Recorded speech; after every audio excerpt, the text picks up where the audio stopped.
ایک عورت نے سرکار کی بارگاہ میں عرض کی، یا رسول اللہ میرا باپ بیمار ہے، لیکن میرے خامد نے مجھے کہا تھا میری اجازت کے بغیر گھر سے باہر نہیں جانا۔ سرکار والد کی خبر آئی ہے کہ والد صاحب بیمار ہیں، میں تیمارداری کے لیے جاؤں؟ اللہ کے نبی نے فرمایا تھیو زوجک، اپنے خامد کی اطاعت کر۔ گھر میں ٹھہر گئی کہ اللہ کے نبی نے فرما دیا خامد کی اطاعت کر، جس کے نکاح میں ہے اس کی اطاعت کر۔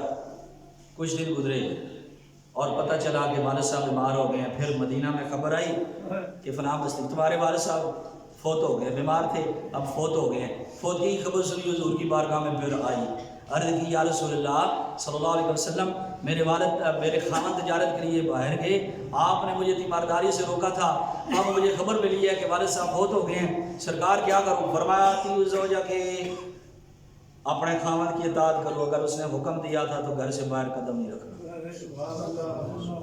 یہ ہے اسلام، زور سے بولو سبحان اللہ۔ ویسے لوگ کہتے ہیں یہ اسلام پابندی دیتا ہے، ہم کہتے ہیں اسلام کی قید میں ہی بندے کی آزادی ہے۔ اسلام کی قید میں ہی در حقیقت آزادی ہے۔ اسلامی معاشرہ تب سنور سکتا ہے جب اس نظام کو سمجھا جائے۔ اب یہاں تو یہ تو معاملہ ہی کچھ اور ہے۔ اگر وہ چلی جاتی تھی تیمارداری کے لیے کچھ فائدہ تو نہیں ہوتا تھا، بس دیکھ کر اپنے ابا جی کو دیکھ کر آتی، میں نے چہرہ دیکھ لیا۔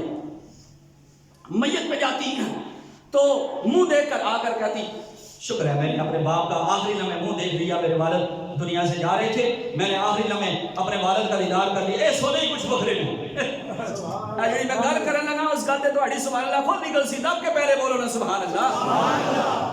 سونے ہی بکرے میں اگر دیکھ کر آتی تو کہتی جاتے جاتے اپنے باپ کے چہرے کو میں نے دیکھ لیا ہے، آخری دیدار کر لیا ہے۔ لیکن جب حضور نے فرمایا اپنے خامد کی اطاعت کر، جب تیرے شوہر نے کہا تھا گھر سے باہر قدم نہیں رکھنا تو نہیں رکھنا، نہ جا نہ جا۔ ہاں اللہ کے نبی صلی اللہ علیہ وسلم کی بارگاہ سے ہو کر جب گھر جاتی ہے تو نیند آ جاتی ہے، سوتی ہے تو خواب میں دیدار ہوتا ہے اپنے بابا جی کا۔ بابا جی کو دیکھتی ہے جنت کی کیاریوں کے اندر کش کر رہے ہیں، والد کو دیکھ کر خوش ہو جاتی ہے، چہرہ کھل جاتا ہے۔ حضور کی بارگاہ میں جب آتی ہے تو مسکرا رہی ہے، کوئی غم ہی نہیں ہے، کوئی ذرا بھر کی فکر نہیں ہے۔ حضور کی بارگاہ میں آ کر کہتی ہے یا رسول اللہ میں نے اپنے والد کو خواب میں دیکھا، مسکرا کر مجھے کہتے ہیں کہ تو اپنے خامد کی گل منی ہے، اللہ نے میرے جنت عطا فرما دی ہے۔ واپس سے بولو نا سبحان اللہ۔ حضور کی حدیث ہے کشف الغمہ کے اندر درج ہے، پھر واپس سے بولیے سبحان اللہ۔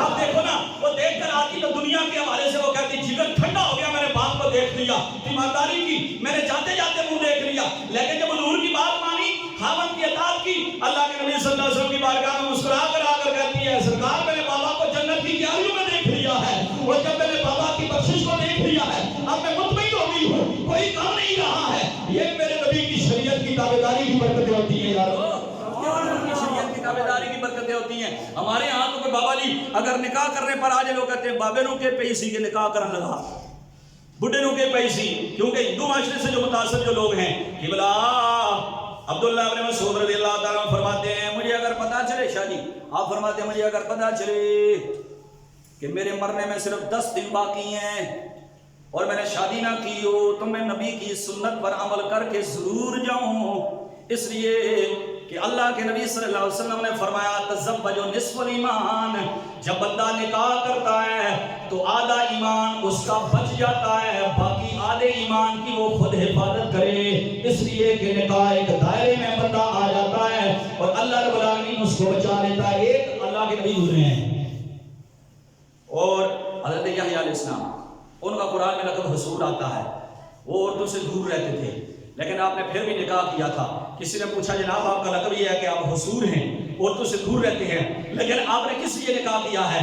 اللہ اکبر، آپ نے ارشاد فرمایا میں نے اس لیے نکاح کیا ہے کہ اللہ رب العالمین جل وعلا نکاح کی برکت سے مجھے بدنگاہی سے دور رکھے گا، میں فحش عورتوں کو نہیں دیکھوں گا، عورتوں کی جانب میری نگاہ نہیں اٹھے گی۔ اللہ نے اس نکاح کی برکت سے میرے ایمان کی حفاظت کی ہے، میری پارسائی کی حفاظت کی ہے۔ سیدہ عائشہ صدیقہ رضی اللہ تعالیٰ عنہا کی سیرت کا مربوع بیان کرنے کا مقصد یہ ہے کہ جس طرح انہوں نے رسول اللہ سے محبت کی ہے، اللہ کے نبی نے ان کے ساتھ کی ہے، اس طریقے کے ساتھ گھر کے معاشرے کو چلنا چاہیے، لیکن کس طرح پردہ داری ہونی چاہیے۔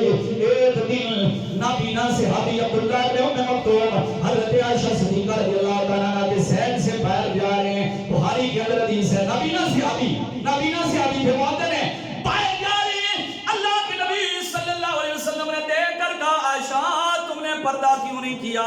عرض کی یا رسول اللہ صلی اللہ علیہ وسلم میرے ماں باپ قربان ہو جائیں، اور کوئی صحابی ہوتا تو پردہ کرتی، یہ عبداللہ ابن ام مکتوم ہے، یہ نابینا ہے، پورے مدینے کو پتا ہے، ان کو ذرہ بھی نظر نہیں آتا۔